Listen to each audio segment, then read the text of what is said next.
राजधानी भोपाल का, जहां पर पूर्व मंत्री डॉक्टर नरोत्तम मिश्रा का बयान सामने आया। वोट चोरी के आरोप पर उन्होंने पलटवार किया है। लगातार हार से राहुल के नेतृत्व पर संकट है। नरोत्तम मिश्रा ने यह कहा, हार से बचने के लिए वोट चोरी का बहाना 2012 से अब तक का आंकड़ा बताया और कांग्रेस 62 में से 47 विधानसभा में चुनाव हारी है।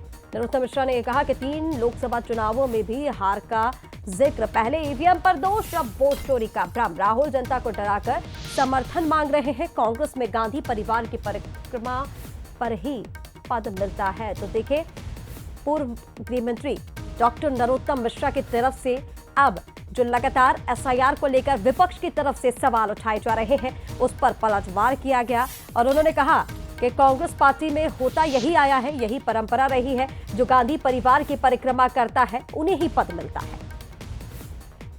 बिहार चुनाव में आरोप लगाने के बाद मध्य प्रदेश पहुंचे राहुल गांधी ने एक बार फिर से कहा कि 2023 में मध्य प्रदेश में सरकार चोरी की गई थी। हमारे साथ पूर्व मंत्री और वरिष्ठ नेता नरोत्तम मिश्रा जी, उनसे बात करेंगे। सर, राहुल गांधी लगातार चुनाव प्रचार हो या पचमढ़ी पहुंचे हो, वहां भी कह रहे हैं कि सरकार चोरी की थी। अभी वोट चोरी का मुद्दा उठा के चल रहे हैं। दरअसल ये लगातार जो चुनाव हार रहे हैं, जब से ये महासचिव और राष्ट्रीय अध्यक्ष बने हैं, तब से अभी तक लगभग ये 90 या 70 चुनाव हार चुके हैं और बिहार हारती हुई दिख रही है। तो कहीं पार्टी पे नेतृत्व का संकट खड़ा न हो जाए, कार्यकर्ता के मन में ये ना आ जाए कि राहुल जी के नेतृत्व में हम कभी नहीं जीत सकते। इस भाव को तोड़ने की नियत से राहुल जी कार्यकर्ताओं का ध्यान भटका रहे हैं कि मैं नहीं हार रहा हूं, मुझे हराया जा रहा है। कहीं वोट मांग ही नहीं रहे वो। उन्हें मालूम है बिहार के परिणाम स्पष्ट, कि 2 अंकों पे आ जाएं तो बड़ी बात है, 10 सीटें भी आ जाएं तो बड़ी बात है।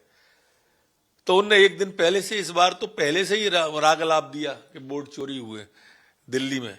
अरे भैया, जिस दिन चुनाव है उस दिन आप बिहार न जाते हुए प्रेस कर रहे हो। जिन दिनों में चुनाव बिल्कुल अंतिम चरण पे है, तब आप पचमढ़ी में सैर कर रहे हो गाड़ी में बैठ के, कहीं चीते बाघ ढूंढते हुए, जानवरों को घूमते हुए देख रहे हो। चुनाव पीक पे था, चुनाव का अंतिम चरण था 9 तारीख। वो 9 तारीख को पचमढ़ी में सफारी घूम रहे थे। पचमढ़ी पहुंचे थे राहुल गांधी। जिलाध्यक्षों के से कह रहे हैं कि परिक्रमा ना करें नेताओं की, जनता की परिक्रमा करें, तब संगठन मजबूत होगा, सत्ता में आएंगे। क्या लगता है? कांग्रेस की पूरी राजनीति ही नेहरू गांधी परिवार की परिक्रमा में जा रही है। राहुल गांधी की जी जो परिक्रमा नहीं करते, वही पदाधिकारी नहीं बन सकते। तो जो गंगा गंगोत्री पे ही अपवित्र हो जाएगी, उससे इलाहाबाद पे हम पवित्रता की उम्मीद कहां से करेंगे? ये कांग्रेस की जो गंगा है वो गंगोत्री पे ही अपवित्र है। पूरा का पूरा चक्कर वहीं कट रहे हैं। तो वहीं परिक्रमा को लेकर खासतौर पर कहना है कि हर कांग्रेस का नेता गांधी परिवार की परिक्रमा करता है, लेकिन जिस तरीके से लोगों का जो प्रेम है वो गांधी परिवार पर कम हुआ है, शायद कहीं यही कारण है कि एक बार फिर से फेस सेविंग को लेकर राहुल गांधी इस तरीके का बयान दे रहे हैं।